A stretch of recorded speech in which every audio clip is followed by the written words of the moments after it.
Hello and अस्सलाम वालेकुम। ख़वातीन और हज़रात, मैं हूं महमूद रियाज और आज जिस किताब की समरी लेकर मैं आप लोगों की खिदमत में हाजिर हुआ हूं उसका नाम है द अपसाइड ऑफ स्ट्रेस और इसके ऑथर का नाम है कैली मैकडोनेल। ये किताब आपको अपनी ज़हनियत को जो अस्तराब से अवॉइड करती है उस ज़हनियत से तब्दील करने में मदद देती है जो इस अकीदे पर कायम है कि जो जिंदगी के एक आम अमर के तौर पर तनाव या स्ट्रेस को कबूल करती है, जो आपको बेहतर तरीके से इससे नबरद आजमा होने में और जिंदगी को एक सेहतमंद इंसान की तरह गुजारने में मदद देती है।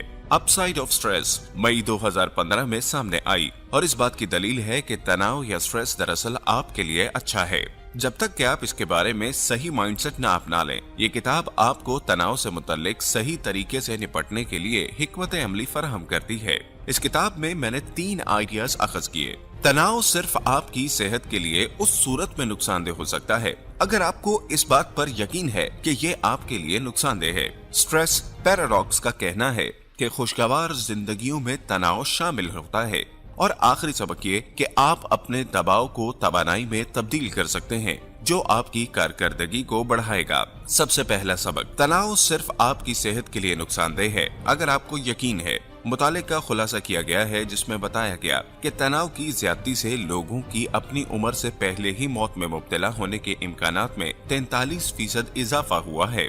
करीब से सोच समझकर मुसन्निफा इस नतीजे पर पहुंची है कि मज़कूरा वाला बयान सिर्फ इन लोगों के लिए दुरुस्त है जिन लोगों ने समझा था कि तनाव उनकी सेहत को मुतासिर करता है और इनमें तनाव की सतह बहुत ज्यादा है। शुरका जिनका रवैया ये था कि तनाव ने उनकी सेहत पर कोई मनफी असर नहीं डाला, बहरहाल फिर भी इनमें तनाव की ऊंची सतह मौजूद थी। उनकी जल्द मौत का इम्कान कम से कम था। लेकिन ये कैसे हो सकता है? इसका जवाब आपके माइंडसेट में मौजूद है।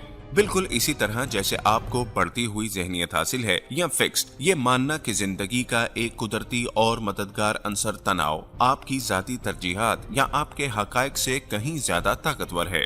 इससे आप कशीदगी से निपटने के लिए अच्छे रास्ते हासिल करते हैं, जब आपको जरूरत हो तो मदद तलब करते हैं और दबाव के वाकयात को हर कीमत पर इससे बचने की कोशिश करने की बजाय इसे चैलेंज के तौर पर देखते हैं और इसका सामना करते हैं। दूसरा अहम पॉइंट, खुशी और परेशानी एक दूसरे के साथ साथ हैं। मुख्तसर तौर पर तनाव का तजाद ये है, तनाव हमेशा खुशगवार जिंदगी का हिस्सा होता है, जिसका मतलब ये है कि पूरी तरह से तनाव से पाक जिंदगी खुशगवार नहीं रह सकती। गैलेप सर्वे में पता चला कि 30% के करीब अमरीकी रोजाना तनाव का मुकाबला करते हैं। अफ्रीका के दूसरे ममालिक में रोजाना तनाव की सतह बहुत कम है, जबकि मोरितानिया का हवाला महज 5% बताता है। ताहम अमेरिका में लोगों की औसतन आमदनी बेहतर, लंबी मुतवक्की जिंदगी और आला मयार जिंदगी है, जबकि अफ्रीकी ममालिक अक्सर जुर्म, तशद्दुद, भूख, बदउनवानी और खाना जंगी का शिकार हैं।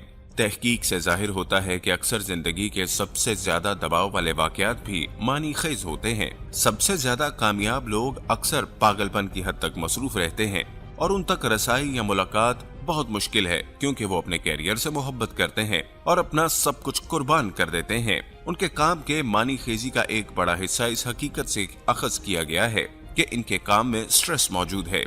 लिहाजा हर पसंदीदा काम के साथ ज़हनी दबाव न सिर्फ मौजूद होता है बल्कि इस काम की कामयाबी का राज भी यही होता है।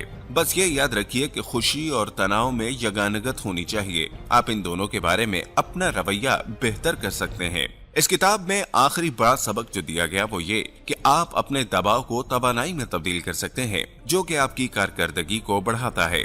आपके ख्याल में क्या बेहतर है कि आप अपने आप को किसी प्रेजेंटेशन से पहले बताएं कि आया मैं पुरसकून हूँ या फिर मैं पुरजोश हूँ? ये आपके लिए हैरत की बात हो सकती है, लेकिन ये बात की बात है। हार्वर्ड के प्रोफेसर एलिसन ब्रॉक्स ने अपने तलबा के 2 ग्रुप्स को इस अमर को ट्राई करने के लिए कहा और उसके बाद हजूम से पूछा कि बेहतर कारकर्दगी का मुजाहरा किसका था। इस ग्रुप ने जिसने पुरजोश जाहिर होने की कोशिश की उसे ज्यादा पुरएतमाद, काबिल और मुकर्रम समझा। उसकी वजह यह है कि उन्होंने परेशानी को सिर्फ पुरसकून करने की कोशिश नहीं की बल्कि इसकी बजाय दबाव को तवानाई में तब्दील कर दिया ताकि प्रेजेंटेशन को लुत्फ में तब्दील किया जा सके। लिहाजा अगली बार जब आप पर दबाव डाला जाए तो इस मनफी बात को किसी ऐसी चीज में या ऐसे रवैये में तब्दील करें जो पुरसकून नहीं बल्कि हौसला अफजा है और इस तवानाई को प्रेजेंटेशन के लिए इस्तेमाल करने की कोशिश करें। मेरे ख्याल में सबक नंबर 1 यहाँ सबसे ज्यादा दिलचस्प है और एक बार फिर जिस्म पर दमा की नाकाबिले यकीन कुव्वत को जाहिर करता है।